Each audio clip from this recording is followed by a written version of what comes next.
So welcome everybody. I'm Debbie Nicole, and today we are doing our spring session of Ask a Master Gardener. We've had a few of these before.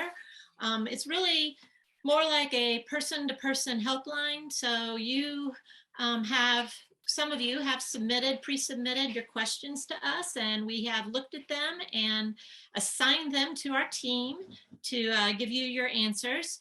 Our team with us today is our Master Gardeners, Karen Abadi, Carla Bolter, brand new member of our team, Erica Carson, a new graduate, myself, Anita Smith, and Linda Sperry, and then Megan Pleasanton, who is our coordinator, will be along with helping us with some of the questions today.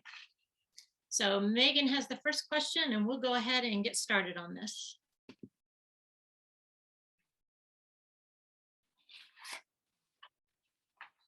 All right, the first question that came in is how and when do I trim my fig trees that have taken over my garden?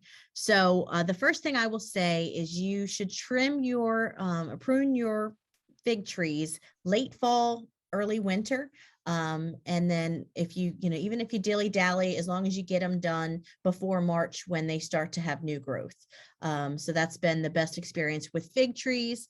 And they will take heavy pruning. So you can prune them pretty harshly. I do encourage, if you have young figs, I know this person here has, a previously established fig, but if you have young figs, you can even choose some leaders.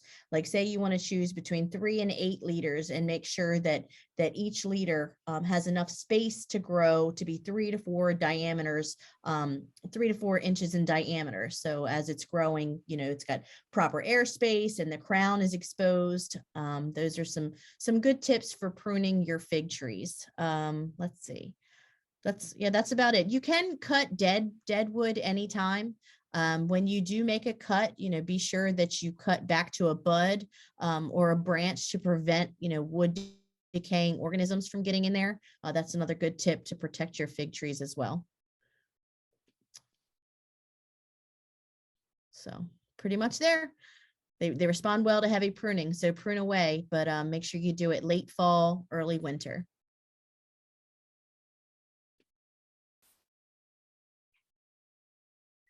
Okay, this question was submitted by a participant who wants to know what they can plant that flowers under evergreens and also will be a legume that will provide nitrogen to the soil that will help those evergreens. So this picture that you see here is crimson clover. This is something that I don't plant under my evergreens, but I might think about it now.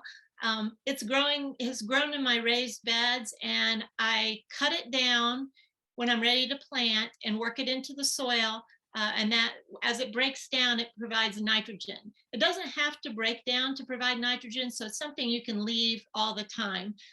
It has these certain types of nodules on the roots that will take nitrogen from the air and put it into the soil in a form that the plants can use. So this would be something that would be appropriate to plant under evergreens. In addition, you could try, if you can't find crimson clover, you could try red clover or a mix of those for a nice variety of color. The crimson is a lot more of a bright red than the regular red clover. Is a more of a purpley color.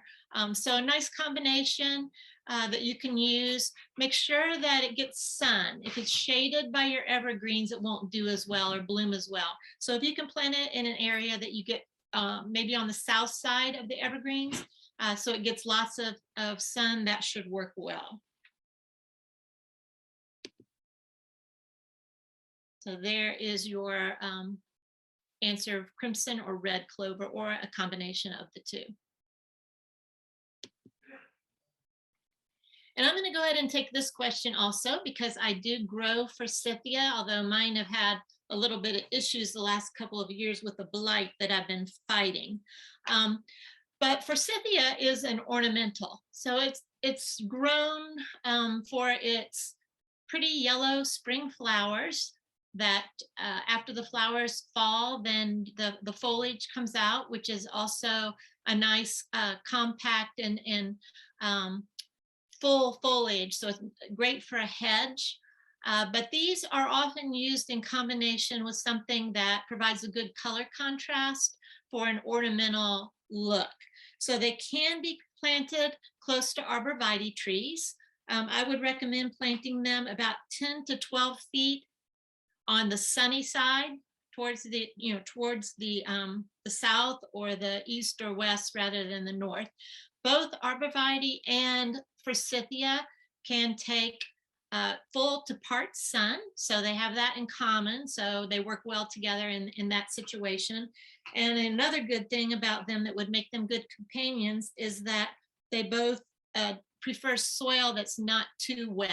Arborvitae like it to be well drained, but you don't want either of these sitting where they're going to have what we call wet feet or sitting in really wet soil. So they would like the same kind of soil and the same kind of situation. They both like full sun to part shade, so they do have that in common. And then of course the arborvitae are green all the time, and it's a nice spring contrast for the forsythia to be planted in front of them and provide that yellow. And then when the blooms fall, there'll be a brighter green, lighter colored green than the arborvitae, so they'll still provide a good color contrast.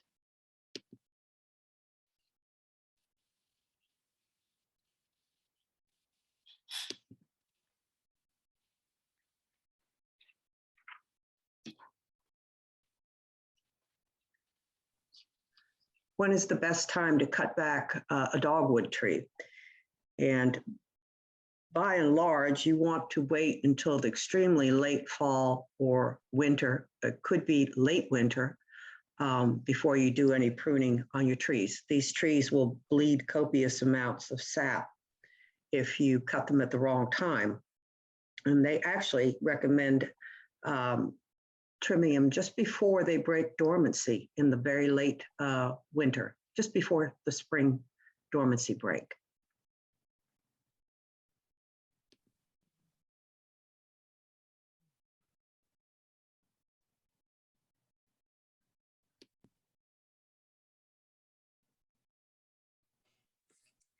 So this one is a no and a yes kind of question.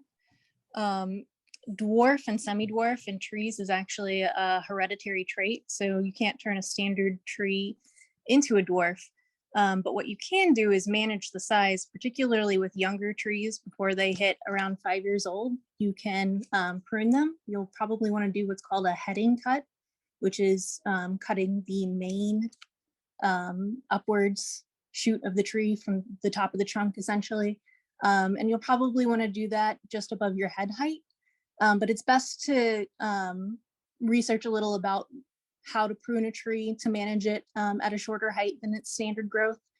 And if it's an older tree, once these trees get between around 5 and 7 years, their shape is kind of set. And particularly for more mature trees, trying to head it may shock the tree, will definitely reduce its fruiting and could potentially kill it. So you'll want to talk to an arborist about managing the size of a mature pear tree.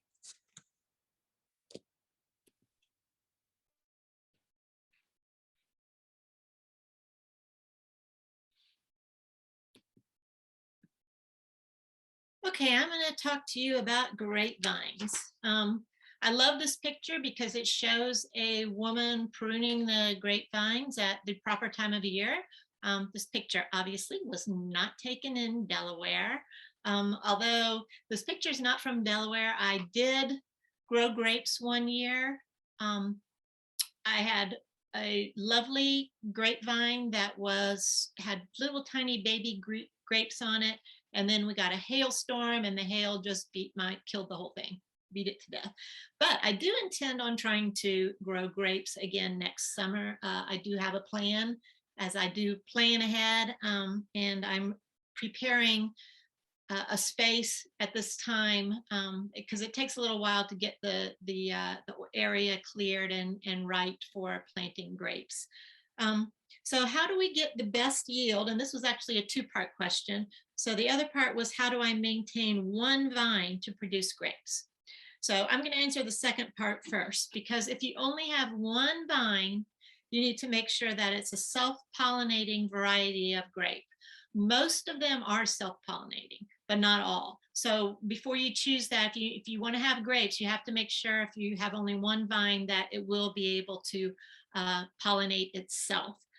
But that being said, even if it is self-pollinating, it will benefit by being visited by pollinators. So as you've heard me say many times, the best way to attract pollinators to your garden to help pollinate your fruits and vegetables is to plant either flowers or flowering herbs to attract the bees and the butterflies. And while they're there, they will visit your fruits and veggies. And the more pollinated they get, the more better quality yield and better amounts of yield you will have.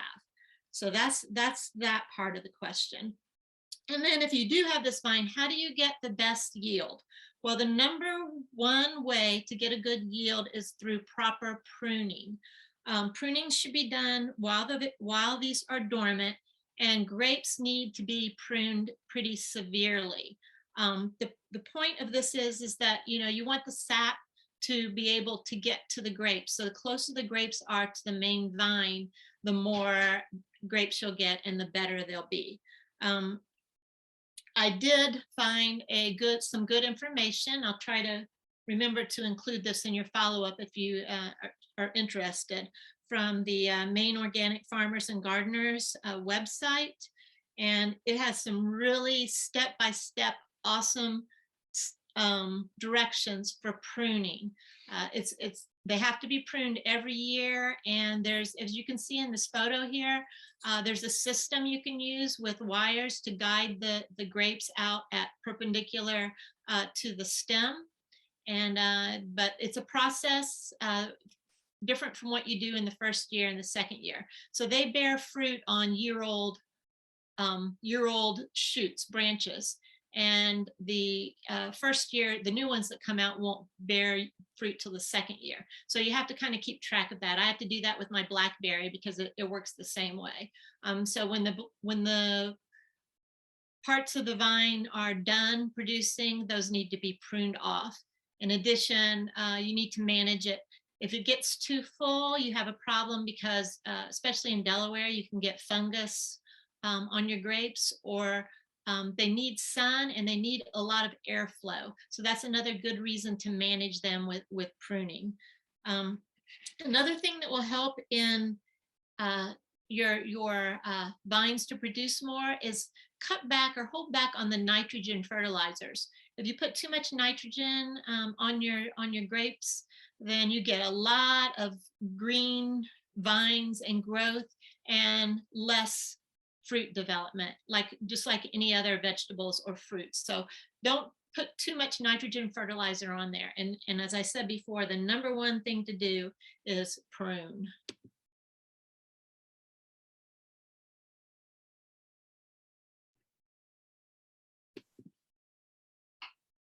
All right. Question number 7 was, why did my kiwi stop producing fruit after I transplanted it to a sunny location? So the first thought that I had was, it's shocked by getting transplanted into a new container. The second is there are some varieties that don't withstand like really hot heat and really super sunny locations. It all depends on the variety. So without knowing what type of variety that you're growing, it's really hard to pinpoint exactly why you didn't get fruit, but hopefully next year you will get fruit. So this first year it just was kind of like, oh my gosh, I'm shocked. I don't know what's happening. And I don't have any fruit. And then next year you will get it. Something else, the fruit could have, like if they actually send out a blossom early, since we did have some frost pretty late into the season, if they sent out a blossom early and then the frost killed it, your blossom fell off. So you wouldn't get a fruit set if if you lost your blossom. So those were just some kind of problem solving things, not really knowing anything about the variety or any real details about the age of the plant and things like that. That was about the best we could do. So shock, hopefully it'll come next year, and just stick with it is my suggestion for your kiwi plant.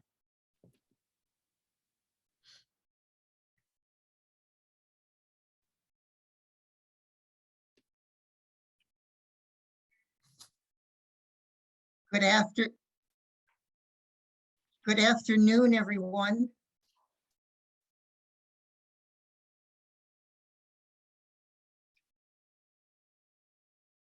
Good afternoon, everyone. Can anyone hear me? Yep, we can hear you. Everyone else is Oh. just muted. Oh, okay, okay. The question that I was the one I'm supposed to be answering is, how do I get my goji berry bush to produce more berries? And I've been growing a goji berry in my backyard in a double-walled plastic pot for the last 9 years. And I have gotten a quart of berries every year. Now, somebody pointed out that they didn't think that was very many. I don't know if you have priced goji berries in the grocery stores, and they are extremely expensive. I've seen them as much as $28 a pound. So when I get a quart, that's probably about a pound of berries, and that's fine for me. I eat them in the cereal. I eat them fresh. I eat them dried in cereal, and at the end, I will tell you how to dry them. The double-walled pot, the native setting for goji berries is mountainous regions in China. So I'm growing it in a pot for 2 reasons. I actually feel like elevating it and keeping the roots above ground keeps the plant much cooler, and it tends to like the cool weather. We had a pretty severe winter last winter. We had a week of weather in the, not the spring, but late in the winter, where the temperature did not get above 20 degrees night or day. And I was thinking, oh boy, this is going to be a real test, but the goji berry did fine. I do cut it back pretty severely every spring, early in the spring. And the most important thing to remember, I found out very early that the goji berries like very alkaline soil. So maintaining it in the pot, this pot that is being shown to you is, as I said, a double-walled plastic pot. It's not ceramic, and the double wall goes all the way down through the entire pot. So there's actually a layer of air between the 2 layers of plastic to insulate the roots, but they are exposed to the cooler temperatures. Keeping it confined, I am taking the precaution of the goji berry getting away from me. It is definitely not a native plant, and I hope, as you can see, I've got woods behind the house. I don't want it down in the woods. The other thing is, I can add every spring between 1/2 and 2/3 of a cup of lime to this single pot. The pot is probably about 20 gallons. And that's how much lime the goji berry likes. A pH value of as much as 8, which is very, very unusual. Other vegetables prefer 5 3/4 to 6.5. That alkaline that's needed for the goji berry is very unusual. And I can tell if I don't add that early in the spring, the leaves never get green. They stay yellowy all summer long. I have made the mistake of forgetting it. So I encourage you to grow it in a pot, one, to keep it a little cooler. It's also located in semi-shade. by the afternoon, by about 2 or 3 o'clock in the afternoon, it's getting shade. The berries ripen from the lower part of the cane out towards the end. And if you pick them, if you're harvesting them continuously, you really encourage, they go right out to the very tips of the vines and mature in that order from low to high. When I harvest them, as I said, some of them I just put in cereal or bake with them like raisins. In cakes and things. If I dry them, I don't have a food dryer. I've innovated and improvised, and I will turn my regular oven on to just 200 degrees.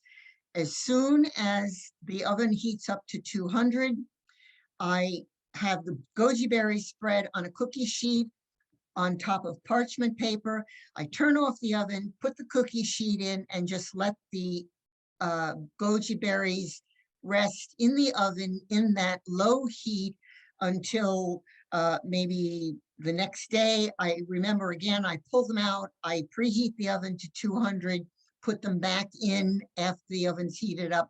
So they're in that warmish insulated oven, just drying slowly. And I have gotten as many as a quart of goji berries that I've dried.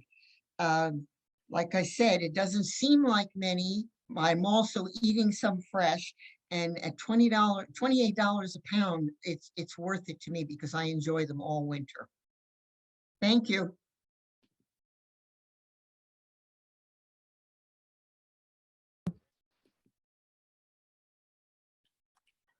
Hi, everybody. I'm Karen. Our next question is regarding pomegranates. How can I get my pomegranate to retain its fruit until maturity? Well, it could be a few things. Most likely, it would be either insufficient soil moisture or a lack of pollination. Both of those issues are most likely to present in and around the month of July. And it also comes down to the heat. Not only will the heat dry out the soil faster, and generally speaking, July is not known for its moisture, but it will also discourage pollinators from flying. For example, the bee activity decreases as temperatures rise above 90 degrees Fahrenheit. So making sure that the pollinators are active and the watering is adequate. If both of those are non-issues for this particular pomegranate and this particular owner, then the issue may be some kind of an insect or pest. Some people find insecticidal soaps to be helpful for something like this, but it's important to read the label and to use them properly. And also, if you're applying insecticidal soaps, yet again, heat might come into play. So be mindful of that as a limiting factor as well. Which brings us to question 10. And Carla, I think that's you or Linda. It is. Good morning, everybody, or good afternoon by now. The question is, when is the best time to transplant rose bushes? The best time is either in the early spring, late winter, early spring, while the plant is still dormant, or in late fall, after it's lost its leaves. The type of rose bush will require, different handling because there's ramblers, floribundas, there's tea roses, knockouts, and ground cover roses, and each would probably, require something a little bit different, also climbers. It's suggested that you will prune your rose at that point because you don't want to have this large plant to have to deal with, especially with thorns. Rose gauntlets are gloves that are heavy enough that you're not going to get pricked by the thorns, and they come up halfway up your arms. What you would want to do is, first off, prepare the new spot. You're going to amend your soil with compost, things like that. Dig a decent size hole. Then you'll go to your rose bush, you'll cut it back, and you want to cut the stem about 18 inches high, but about a quarter to a half an inch above where you see a bud. Right along the stems, you'll see little nods, nodules where a new leaf will come out. You don't want to cut it right down. Cut it on a 45-degree slant, about a quarter to a half inch above that bud, an outward facing bud. Once you've got your rose pruned, you're going to give it a good sized root ball. So you're going to dig out far enough that, because you want to get as many roots as possible. Lift it and take it to your new spot. Once you get it, put it in your new hole. Cover it over. You want to water it well, and you want to keep it well watered, at least for that first year. That said, you don't want to drown it, but you want to make sure that it's kept decently moist at mostly all times, especially through the summer. When you get a drought, roses don't like to be dry.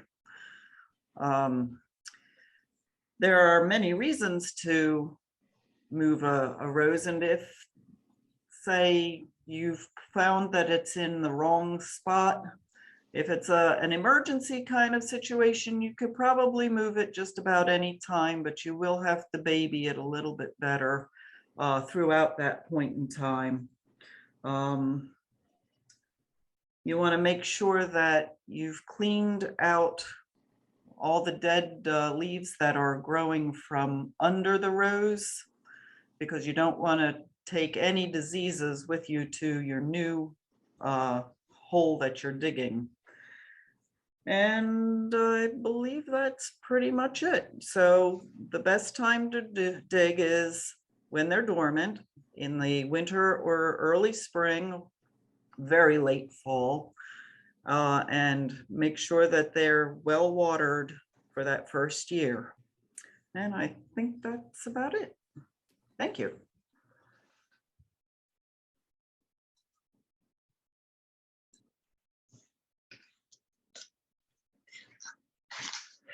Most roses, all roses, do not like to be planted close together.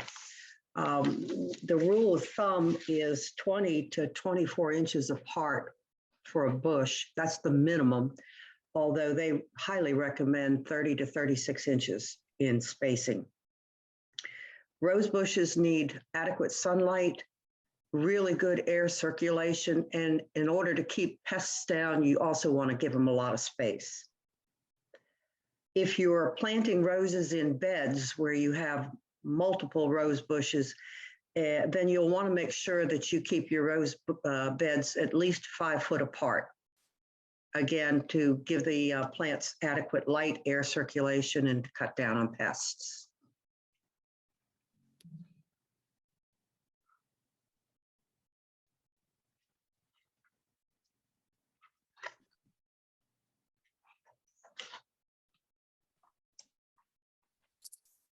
So the next question is, when is the best time to divide and replant daffodils, crocus, and ponies?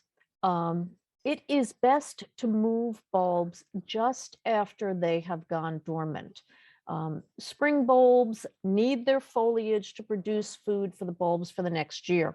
So once they have bloomed, you can cut off the floral part, but leave the leaves so that the photosynthesis can still be going on. By waiting until that foliage dies, you're ensuring that the leaves are doing their job and replacing the bulb's nutrients, again, through that photosynthesis. So don't move them until the foliage is naturally dying back. In the fall, after the foliage has started to die down, if you have fall bulbs, then you want to carefully remove them and dig them up with just a garden fork. If you can loosen the soil and dig away from the roots, gently move the plant back and forth to loosen that root system. You know, don't be giving it a yank. The root system might be brittle, so carefully lift it out of the soil, wipe away or wash away. I prefer to wipe away. I don't like getting them wet because of potential mildew and such. But it would be then that I would remove the leaves and the stems. You might want to cover them with a damp towel, let them rest overnight. This will also soften the root system to make them easier to divide. And then the process of dividing would involve using a knife, carefully cutting the sections with 4 eyes and plenty of roots, replanting, watering, and then obviously enjoying them in the upcoming season. But Linda and Carly, you might have more to say about this. I'm relatively new to the bulb world. Okay, so what you were talking about last were when you're digging up a peony, which has a surprisingly large root system. One of the very important things to remember when you're doing anything with a peony is that the eyes, which is where the stems and leaves come up from the plant, have to be planted. You cannot plant them deeply. They have to be planted with only about an inch of soil covering those eyes, because if you cover them too deeply, they will not bloom for you. And then again, of course, watering well. I think that Karen has covered the daffodils and crocuses pretty well. You do want to make sure you wait until the foliage is yellowing before you dig them up, because it is important that the foliage gets as much photosynthesis to make next year's flowers. So that said, you know, if you've got a batch of daffodils or crocuses that you want to move around, as soon as the foliage starts to go yellow, it's probably the best time to dig them, really, because that way at least you see where they're at. You can tell. I've speared a few bulbs in my day, and it's kind of heartbreaking. When you replant them, make sure they're at the same depth. Daffodils like to be planted about 6, maybe 7 inches deep. Crocuses are a lot shallower at about 3 to 4 inches deep. And again, peonies, you've got to make sure that those eyes are only covered by about an inch of soil. So I think that's pretty well covered it.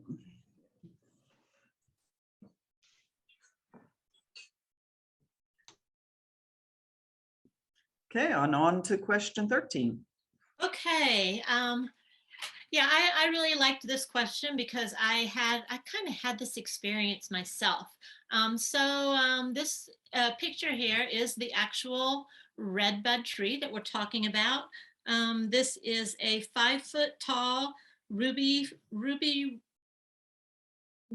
Falls weeping redbud that's been planted for 2 years, but it started to lean. This can happen. I don't know what caused it. It could be if it's getting a wind in a certain direction, could be growing more towards the light. I'm not sure what caused it to start leaning. So the question was about should it be staked? And if it's staked, how long should it be staked and how to stake it? So this is a small tree. Small trees generally don't need to be staked, but if it's a situation that it's going to fall over if you don't do something, then yes, you can stake it. In this situation, I would probably stake it. For a small tree, probably the best thing to do is just use one stake. For example, a good choice would be a 2-inch by 2-inch wooden stake. You just want to make sure that it's not so tall that it interferes with the canopy of the tree. So choose a height where it's not going to quite get up into that canopy, but you want it tall enough because you want to secure the tree to the stake at about 2/3 of the way up the trunk between the ground and the bottom branches. And this picture looks like it, I'm not sure if those are just some that are hanging down or if it's got some pretty low branches. If it has really low branches, you might want to think about pruning the lower branches off anyway. But if you place one stake and carefully on the side that it's leaning away from, and then tie it with something that's soft and flexible. I had this problem with my red bed tree. I got it in a pot, and when I took it out of the pot, it had literally no root system. So I knew it wasn't going to stand up straight unless I secured it for a little bit. So I used a wooden stake and I tied it up with the softest thing I could think of, which I tore strips from an old t-shirt.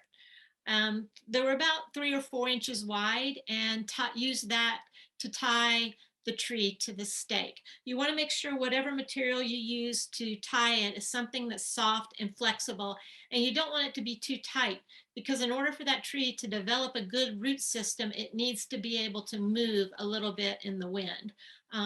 The biggest mistake that people make in staking something is to stake it so tight and for so long that when they finally take the stakes off, the tree hasn't learned to stand alone and it'll fall right over. I kind of think of it as like training wheels. If you have, somebody who's been using training wheels since they were 2 years old and now they're 25, you take them off now, they're probably never going to be able to ride the bike without falling over. So it's the same thing for the tree. You also want to allow it to be able to move a little bit in the wind, and you don't want anything tied around it like wires that are going to dig into the tree and girdle it and damage the bark of the tree.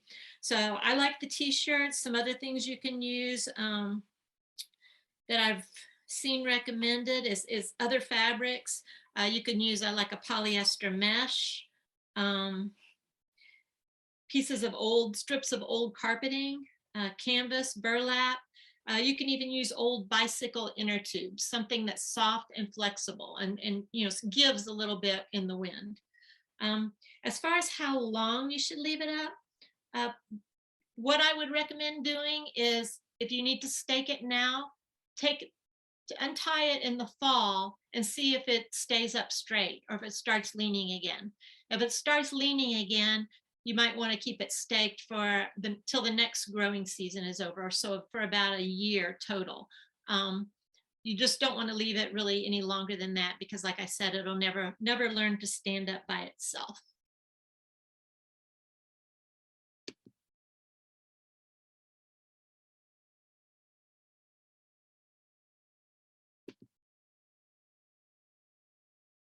Okay, I'm also gonna handle this question.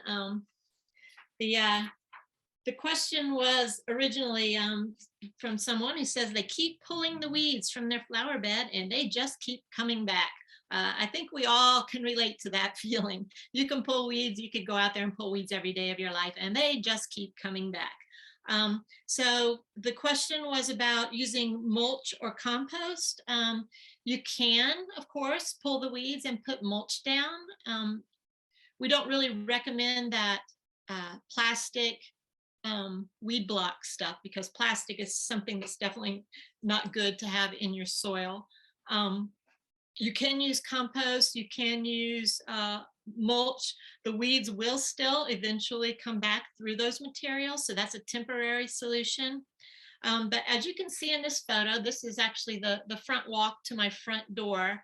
When I moved into my house, I decided I didn't want to mulch. I wanted to try to do a mulch-free type front landscaping. So instead of putting mulch down, I've chosen some ground covers and the good thing is these things will outcompete the weeds. This in the picture here is a Phlox subulata. This is a native plant. Of course, we always recommend natives when you have a choice. As you can see in the spring, it's very, very beautiful. I can see this all the way from the street in front of my house, and it looks very nice. I get a lot of compliments. It comes in different colors. This is the emerald blue version. It comes in whites and pinks and reds, different colors. And this is occasionally a little weed will pop up through it, but it's so much less weeding than without using a ground cover at all. This is just one choice. I like to talk about this one because it is a native choice. There's a lot of other choices. I have some ajuga growing also, which really keeps the weeds back.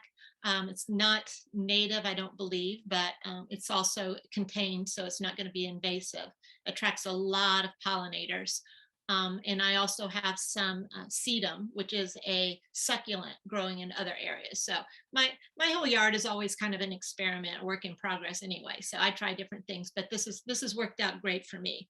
So our recommendation is that if you're tired of pulling weeds, put in something else to take their place that's pretty and nice and will block the weeds. And I'd like to jump in and, I'm sorry. I wanted to know what this plant is called that Debbie planted. It's called creeping phlox, also called moss phlox, or the Latin name is Phlox subulata. Okay, and who else wanted to add in something? Yeah, I wanted to mention that if you can get to your weeds before they set seed, preferably even before they bloom, because once they've bloomed and they set seed, those seeds go into the soil, and some seeds can just last for literally years and years.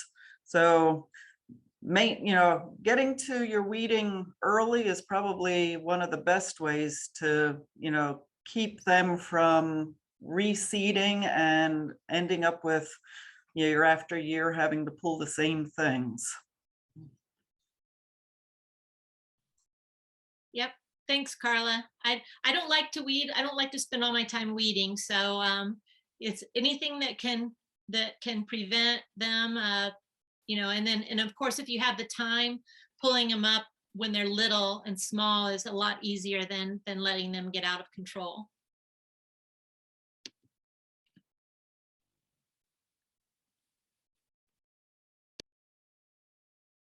Oh, hi team, that's me. Is there another way to get rid of ferns other than digging them up? Well, ferns can be challenging. For instant gratification, you can try taking off the leaves with a string trimmer or a mower. The issue with mowing is that theoretically regular mowing of them will work because it limits photosynthesis and spore development, but it would take a really long time. And keep in mind as well that ferns traditionally have rhizomes or underground runners that will continue to generate new growth until the plant is completely killed. They could be dug up, but again, sometimes we don't always get all of the runners and the rhizomes, and they're going to come back again with a vengeance. Herbicides will most likely be the fastest method, but regardless, even though it's a faster method, it still is going to take some time. And quite honestly, it might be impossible to get rid of them 100%. Even with herbicides, it is going to take more than one treatment and possibly many. You would want to look for an herbicide that contained I'm going to mispronouncing is my thing today. Glyphosate. Am I saying that right, team? That is going to help with the control, but keep in mind, this is a non-selective herbicide. So it's going to kill anything it touches. So you want to be mindful of that fact and whatever is around it. What else? You also want to be mindful when you are using any kind of product like that to please read the precautions and use gloves or what have you, as is recommended. I am not sure what type of fern this individual was referring to. Traditionally, ostrich ferns are one of the hardest, as is an asparagus fern, to get rid of. So it takes patience and persistence and maybe even a combination of methods. But I wish you good luck.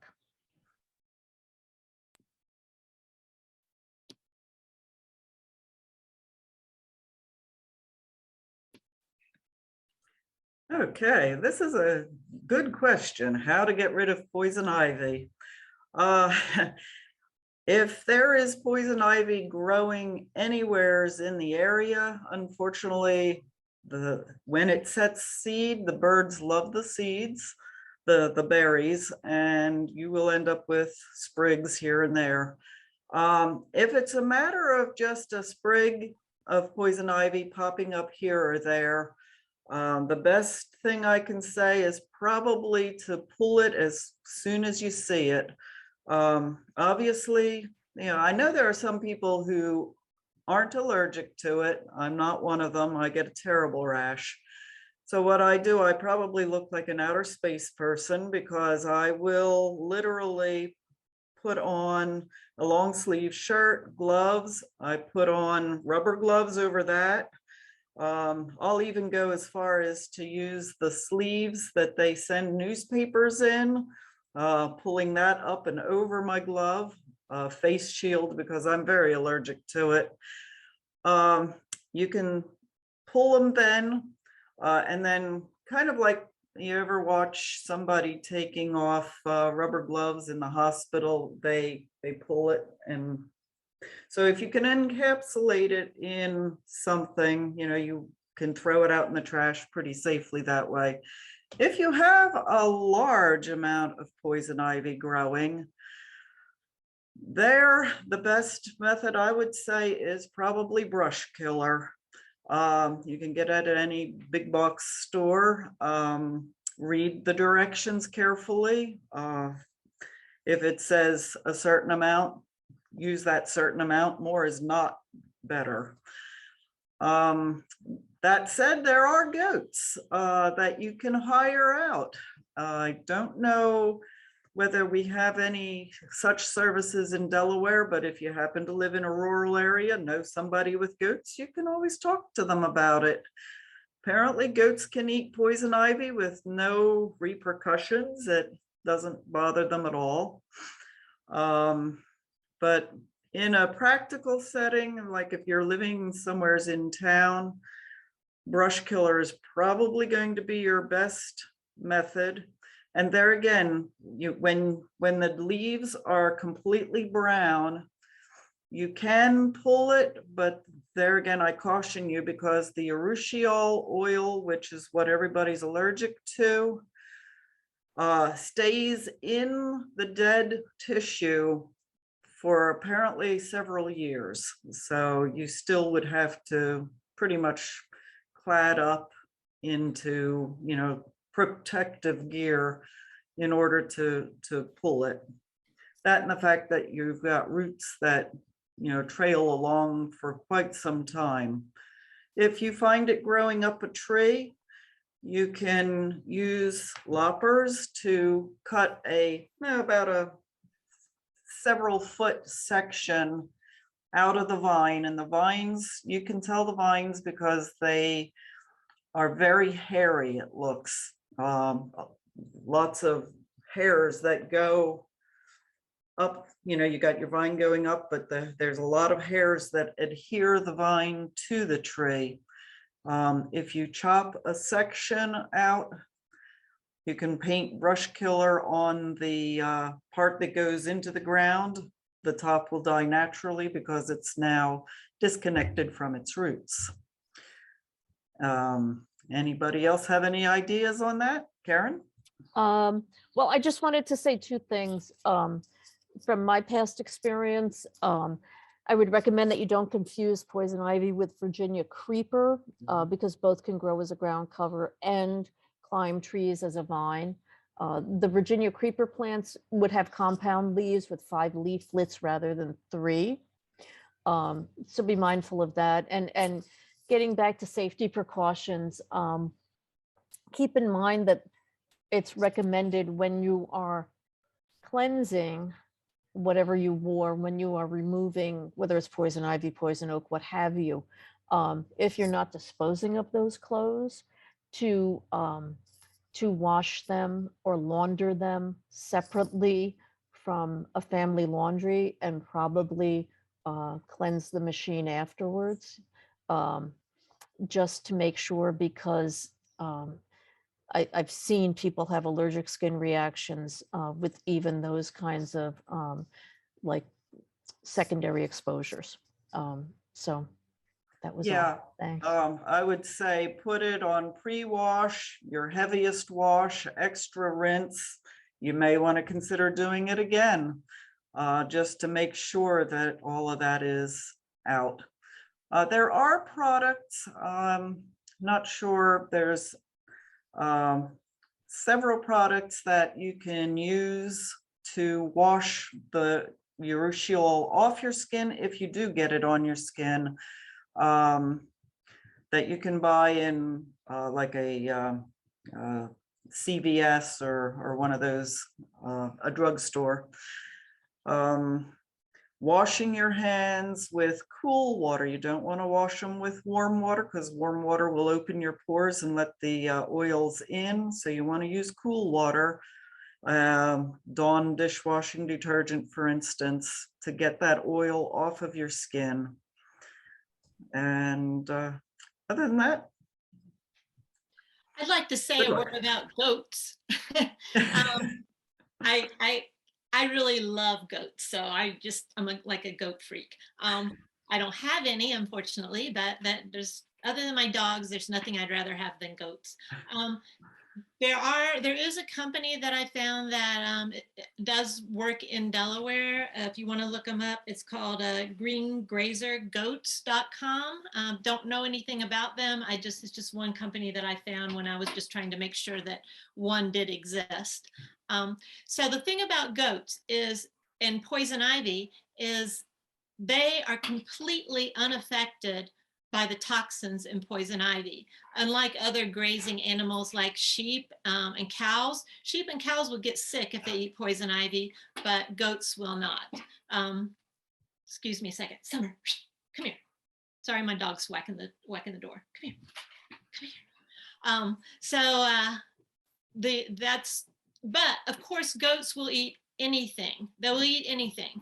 If you have them in an area, like say you have a whole complete area filled with poison ivy, which is probably not likely of the case of anybody here. But if you happen to have an area that had just too much, or any other invasive plant, I'm up here in Canada now, actually, and I have a big area covered with goutweed. So I'm seriously considering hiring out some goats to get rid of that. They'll eat anything though. If they run out of stuff to eat and you have a tree nearby, they'll eat the tree. So if you have poison ivy that's growing in with stuff you want to keep, goats would definitely not be a practical solution. Or if you just have 1 or 2 popping up along the edges of your property, also a goat probably wouldn't be a good solution. So that's only a unique solution, just because goats are completely unaffected by the toxin. Not sure how that came about, but that's a fact, that goats can eat almost anything except for a certain kind of azalea will make them sick, from what I've learned. So that was my little plug for goats. and my thought also is, if you are using brush killer, do make sure that the poison ivy is the only thing that you're getting it on, because it is non-selective. It will kill anything that it gets on. So you may have to shelter anything that you want. You can use plastic, an old shower liner, old plastic tablecloth, anything that will keep the brush killer off of whatever you do want to keep. And other than that, think that about wraps that one up.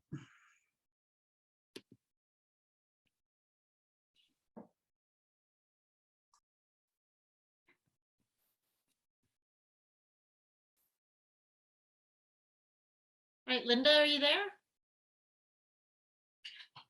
Would help if I unmuted, huh? We had an inquiry from someone that wanted to know why their spinach was bolting. They had planted it on the 21st of March. And basically what I have found from growing spinach, because I love spinach, is if I don't start it like in February, early February, inside, no heat mat, under a grow light, and get it to be a pretty good size, and then harden it off and plant it out at probably about late March, just about the time you planted the seeds for this, that it grows too late. It's too late in the season by the time it's coming up. The days are too long.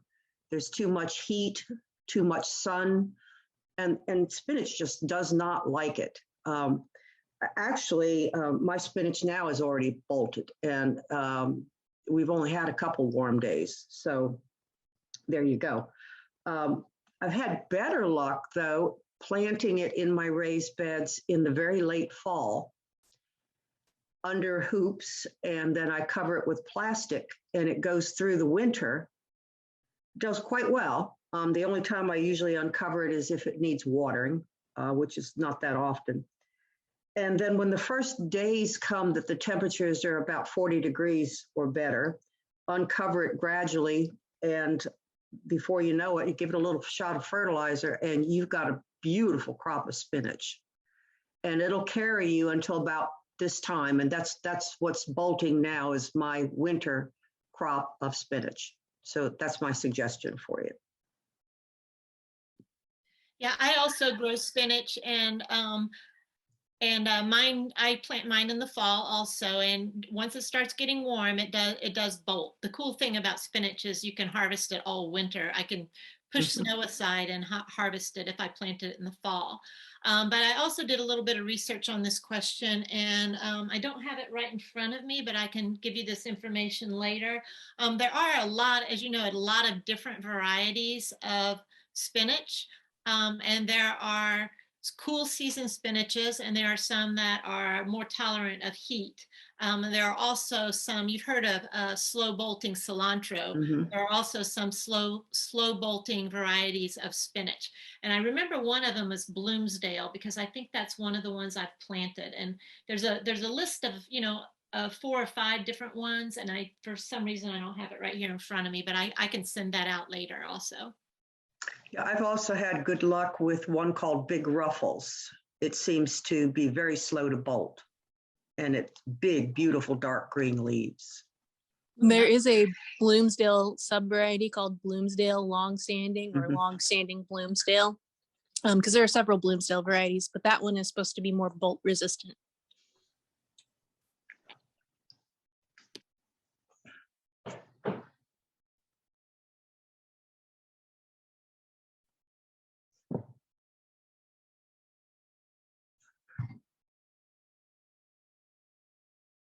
You're muted, Debbie.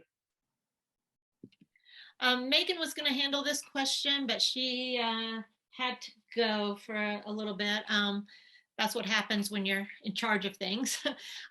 But this was a picture. I've discussed this enough with people that I can answer this, even though I have never grown Brussels sprouts personally. I have talked to people about this situation. This is a picture of the leaf on the Brussels sprout plant in question. There were a few other pictures submitted too, but I just had to pick one. You can see kind of the top of the leaf, and then behind it a little bit of the bottom of another leaf. So the person who submitted this was wondering if this could be sun scald. And so I took these pictures and I sent them out to some of our resident vegetable growers. Larry Cook, who used to participate in these sessions, he has grown Brussels sprouts, and what he said was he thought that this looked more like frostbite on the leaves. So we did ask our our person who submitted these, how early she planted them, and she did agree that this could possibly be frostbite. Megan also said that it could have been caused by some kind of an insect damage also that possibly had started to recover and heal at this point. So if you really want to be sure, probably the best thing to do, a lot of times we recommend this if we can't tell exactly from a picture what's going on with the plant, is to get a sample and bring it up to the office, the helpline office at the Pardee Center. And this goes for anybody about any plant. If it's something that has some kind of a disease or insect problem, we put it in a bag and it gets taken up to the real professional experts up at University of Delaware, where they can run tests and look at things under a microscope and all these special things that we can't do with the picture. Like I said, we think this is possible. It could have been the sun, but more likely it was either frost or insects. So that's the best answer we can give you.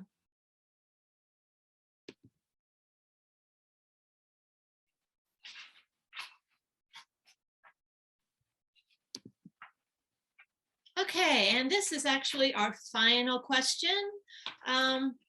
This question was about this area in the picture here.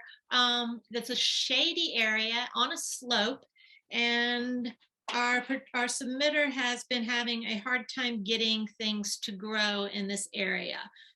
She said that the soil isn't very good, and it's on a slope, so it's hard to mow. And they're also concerned that if they put a ground cover there, it will just go crazy and cover the whole yard. So what you want to do is make sure, first of all, that you're planting something that's not invasive and that it's, excuse me a second, I'm sorry.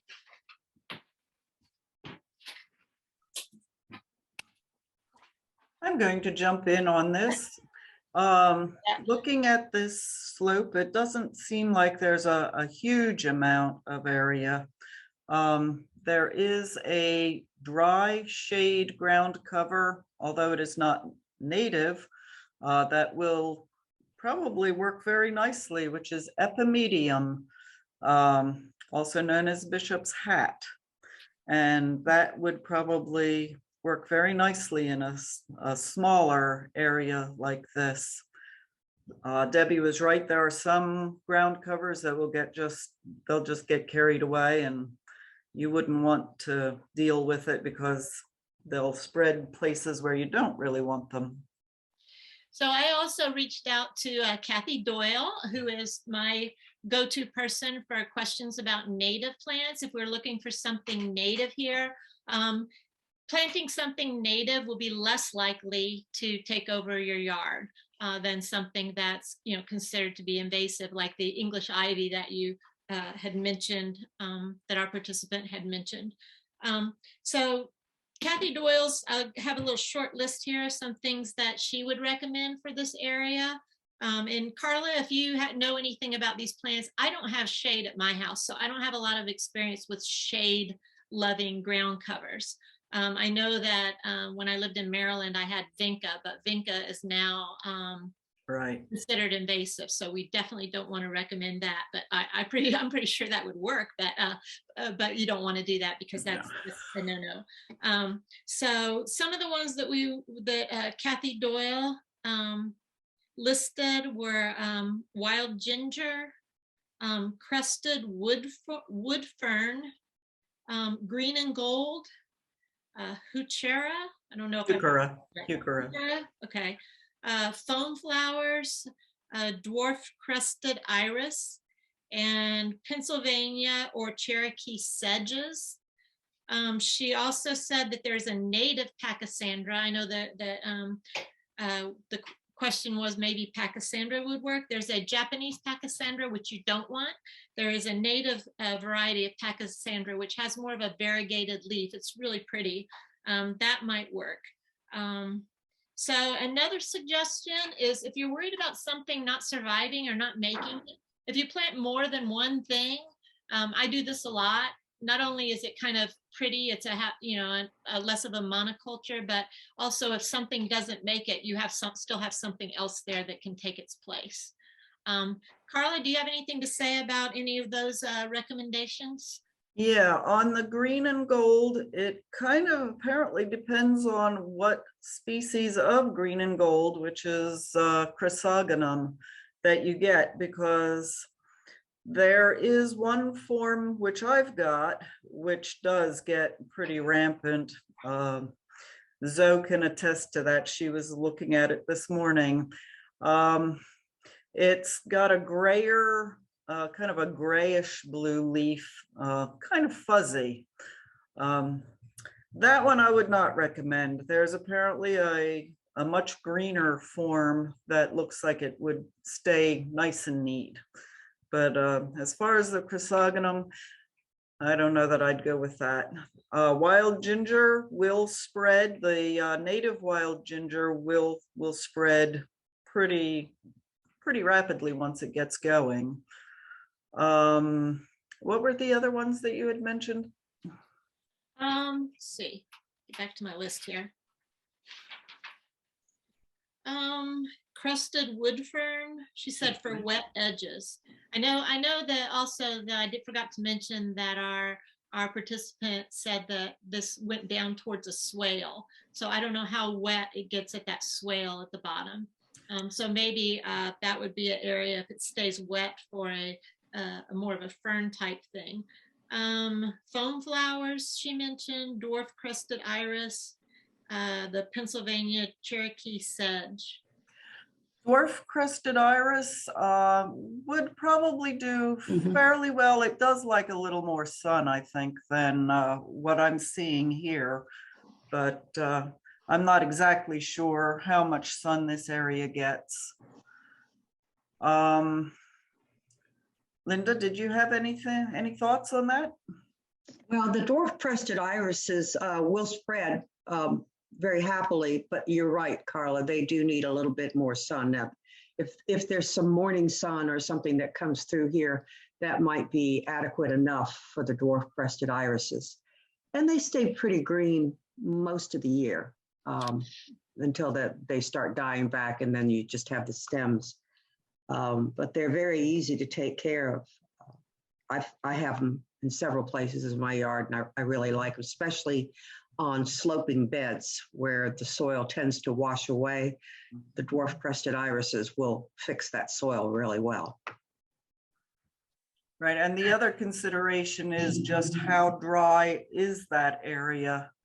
Heucheras might do okay there. They'll tolerate dry. I think tiarellas like it a little more moist. I'm not sure how dry it is. I know she said that it doesn't have very good soil, but that's, you can amend that with compost always if that's a problem also. Right. Okay.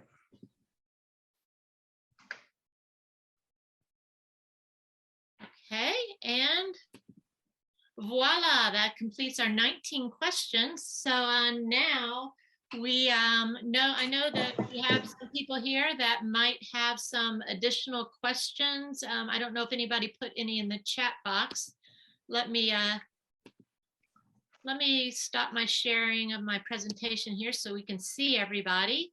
There was a question about growing lemons, Debbie, that we put some information in the chat about. Penn State Extension had some wonderful information about container gardening with Meyer lemon trees. Oh wow! I know Erica. Erica, you're a citrus girl, right? You could maybe. I am. That. I actually answered in the chat while we were still discussing other questions. Oh, okay. Well, I couldn't see the chat because I was busy.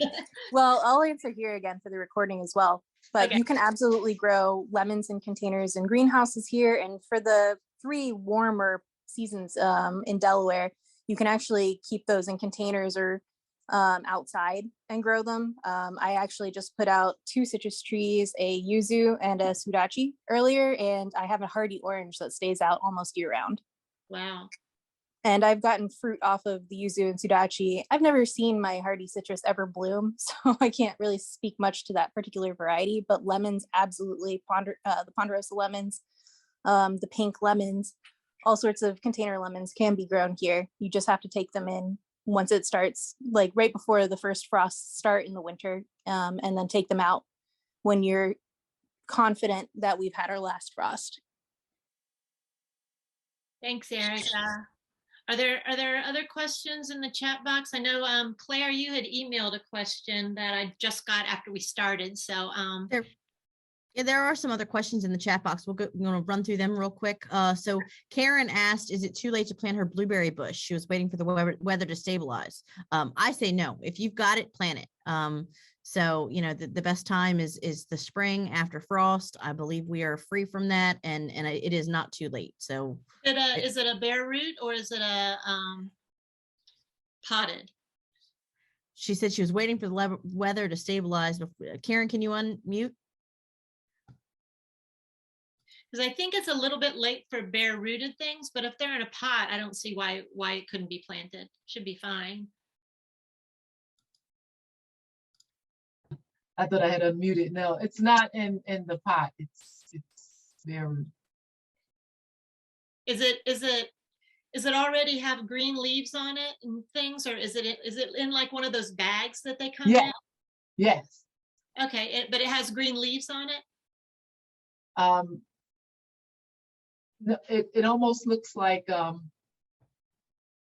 do you call that? It doesn't. It just looks kind of like a bush in the bag. You know, I mean, if you have it, of course you need to plant it. You're not going to just hold on to it till next year. But I would say just make sure that when you plant it, you water it pretty regularly at first, because it might be in a little bit of shock if it gets hot. I think it's supposed to be really hot this weekend. Yeah, it is. And also, you probably want to plant it in the, you know, in the cooler part of the day. Don't go out in the middle of a 90-degree afternoon and try to put it in the ground, because it's going to freak out on you. One thing you can do to kind of help mitigate this upcoming little heat wave is to make a shade cloth for it, basically. If you're familiar with row covers, it's kind of the same thing. And you can buy a special shade cloth, or you can just use, if you already have it, a row cover, or if you've got like a bed sheet that is basically at the end of its life, all you're trying to do is make some shade so that the plant isn't receiving direct light during this hot period. And you can just stake that cloth up around it. It's better to stake it up if you can, but if you can't, then just cover the plant so that it's still getting some light, but it's no longer receiving that direct beating light, and make sure that it doesn't dry out at any time. You're going to want to keep watering that for the rest of the year, even into winter. Right. Yeah. Okay. The next question is, what does it mean when the new leaves on a rose bush are small, curve inward, and are grayish? There are still buds in the new growth, on the new growth. Any rose experts here? I'm not an expert, but I'm thinking that possibly the cold weather may have gotten it at some point. It does not sound like rose rosette, which is very reddish and distorted, but I'm thinking that perhaps some cold weather had gotten to it. Maybe. The next question is from Claire. With my small garden, I can't do a lot of rotation on my veggies. I grow both tomatoes and peppers, and they are both nightshades. I use hybrids. What else can I do? I'll take that one, Megan. If you have a very small garden, and regardless of whether you're switching out eggplant, tomato, and peppers into different places in your bed, they're all the same. So you're going to have a separate place to move them to. And I'm in the same situation. I use grow bags with potting soil in the grow bags, and I rotate them every 3 years so that I don't have a nightshade in my raised beds, but once every 3 years. And that's about the only solution I can give you. You could also try growing them in patio containers as well, but you have to get them out of the soil. You can't keep putting them in the same place. I also mentioned that I use hybrids. I used to have some heritage ones and I had to, some heirloom ones, and I had to stop that altogether. But the hybrids have been working better because they're, But you're still running the risk of, one, depleting your soil, two, attracting considerable disease and insects because you are never letting the soil rest where there's some other plant in there, even if you're just planting a fruit or lettuce or something else besides nightshades.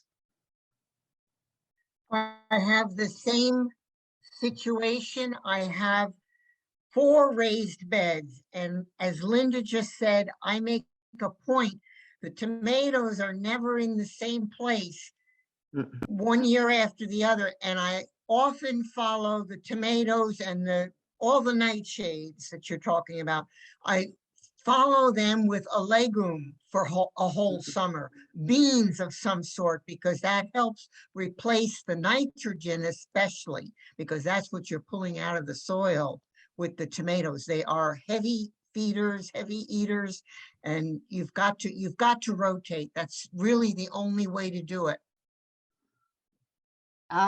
well, like I said, I don't have a lot of room to do that. If I grow them in grow bags, which I have, then I have to take them up on my deck and they get 6, 8 feet tall, and it doesn't work very well.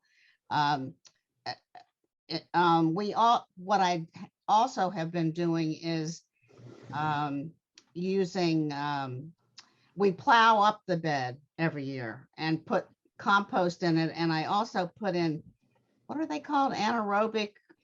I bought those microscopic things that you mix with soil and put in your soil to kill off any microorganisms. And I'm wondering if that's going to work. I tried it this year, but we always plow up the soil and put our own homemade compost in with it. Would that make a difference? No. In the long term, you're going to have problems, Claire. You really need to maybe perhaps not grow the tomatoes that get so tall in the odd years where you're not growing them in your bed. Grow tomatoes that are patio size. And there are some heirlooms, I believe, that are patio tomatoes. I believe. I'm not quite sure, but yeah. No, I was avoiding heirlooms altogether. Oh, okay. I only Well, get hybrid. So you could get patio tomatoes and they grow maybe 4 foot at the most tall and maybe 3 foot spread at the most, and that's manageable.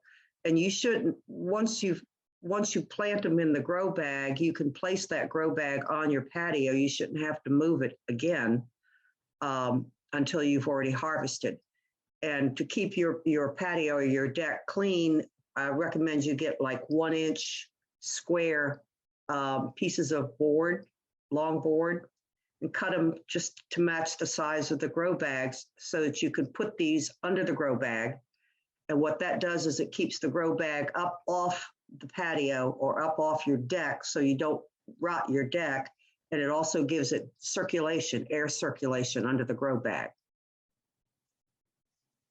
I had a question on the tip of my tongue about it, but how did you say once every 3 years you have to move it for a year into a grow bag? Is that no? If you let's say you plant in your bed this year tomatoes, then next year and the next year you do not put tomatoes in there. And actually it's better if you go 4 years, but 3 years will work. But yeah, you've got to go 2 years minimum with no tomatoes in there. I don't seem to have as much trouble with the peppers as I do with the tomatoes, but I know they're both nightshades, but my peppers aren't giving me the problem. It's tomatoes end up with, what do you call, I'm losing my mind. What is that mold they get on them? Powdery mildew. But that has to do with circulation, doesn't it? More than what's in the soil? Yeah, are you doing overhead watering? No, we use soaker hoses. Okay. Yeah, it could be either one, you don't have enough sun, or two, you not enough air circulation, or again, you may have something in your soil. Is there any way to get it out of the soil even when you move the plants? No. The stuff is still in the soil, right? Right. That's why you need to plant different crops, something else. You could go with like the legumes, you could plant cabbage, lettuce, just about anything but a nightshade. You just no nightshades at all. Or just make it, a flower bed for 2 years. Plant a variety of different flowers, or clover, like Debbie mentioned, is good to fix nitrogen. But you definitely have to get away from planting every single year nightshades in the same place. A couple of them are already in. I could move them, but what will happen to them if I leave them there? I mean, what have you found to be the problem if you leave them in the same place? Disease, poor fruiting, sick plants. The plants just don't look well. They get spindly, discoloration in the leaves. But predominantly it's illness. They get diseases. Thank you. You're welcome.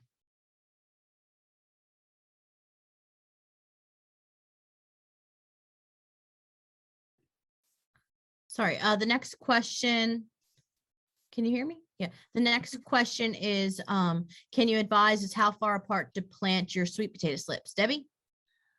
Yeah, I see Erica put an answer in here, but I grow sweet potatoes, and I grow them, unlike most people, I grow them in my raised beds, because raised bed garden is all I have. I space mine, I have a 2-foot wide raised bed. So I put 2 rows of sweet potato plants in there, and I plant them about 1 foot apart. And they do fine. They do fine. I don't have any problem with them being too crowded. They do tend to overflow the beds. And all I do is tuck them in. You should never cut the vines off, because that's where they're getting all their energy to put into that tuber. One thing you can do to keep better airflow and sun is you can trellis sweet potatoes leaves, like you do a cucumber or something. You can have the leaves go up so that you have more space on the soil. But I do mine probably closer than most people. Probably what Erica said, 18 inches would be the advised distance if you're planting them in the ground. But a lot of things, surprisingly enough, you can space them closer than recommended if you're willing to make some accommodations like trellising or doing something, because you got to make sure that they get that sun and the air that they need. So that's what I do. But probably if you're doing them in the ground, I would follow what Erica said in here and put them at least 18 inches apart. And then the rows about 3 feet, and the vines will completely cross those rows. They'll go, I mean, if left to their own devices, my sweet potatoes will cover my whole backyard. It's like a zucchini or a squash plant would. They have that same growing habit where they just grow really, really long. So who asked this question? Karen? That was me, Karen. How long is it? You said it's 2 feet wide, and then how long is 12 feet long, and I plant I plant 2 rows, and I do them like I don't plant them directly across from each other. So I space, like here's one and then there's one. They're staggered. So it maximizes the amount of space in between. And I had the first year I planted them, I actually planted them in a 4x4 bed, and I believe I had 9 plants, and I ended up with 60 pounds of sweet potatoes. So I had a crazy great yield. And I think that was my first year, and I thought it was going to be so easy, but I've never had quite that many before. And I didn't plant any at all last year because I got home too late.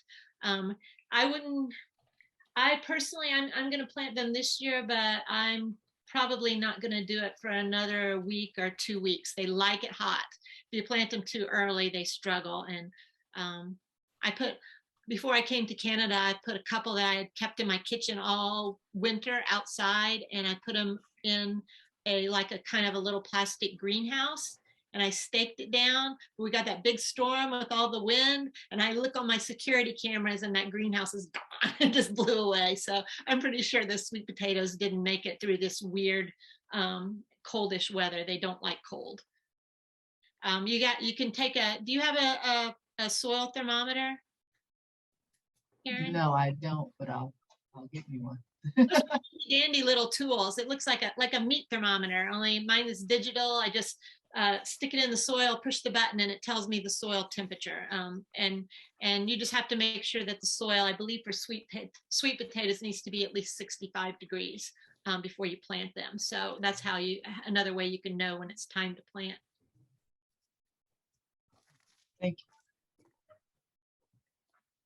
Do we have any other questions? Nope, that looked like that was about it. No, I just want to say Megan- thank you to all of the Master Gardener volunteers and for the participants that came today.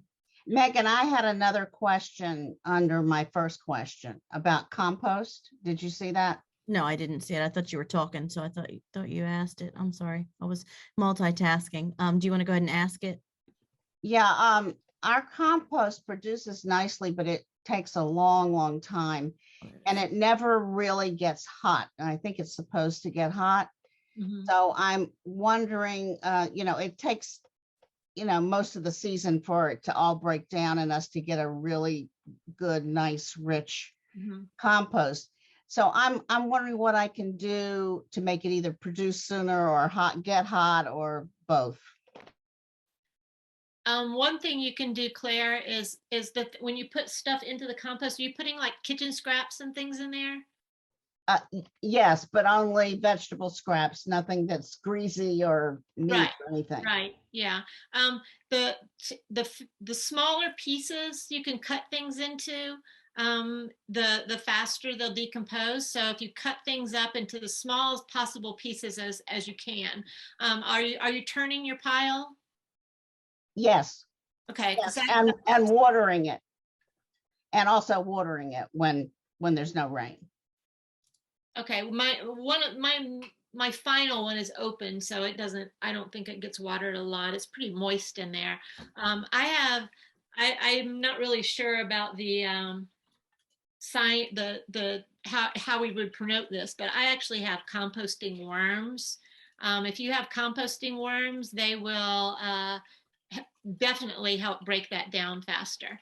So they're not regular earthworms. They're called, the ones I have are called red wrigglers.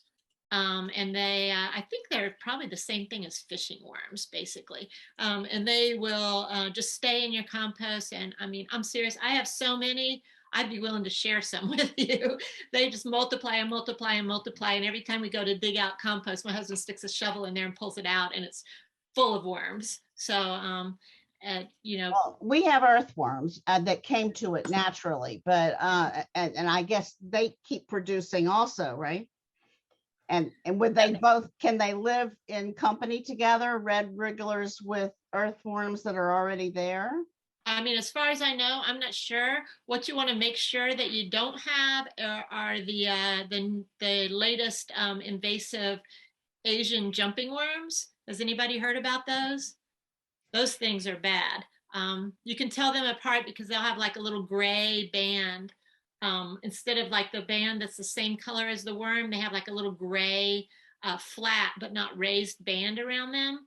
And those came in, probably somebody bought a plant that was imported from Asia and had some of the little cocoons in the soil because they're so small you can't see them, and they hatched, and now they have a big Asian jumping worm problem, and they will reproduce like crazy, and they will actually, instead of improving your soil, they'd actually damage your soil.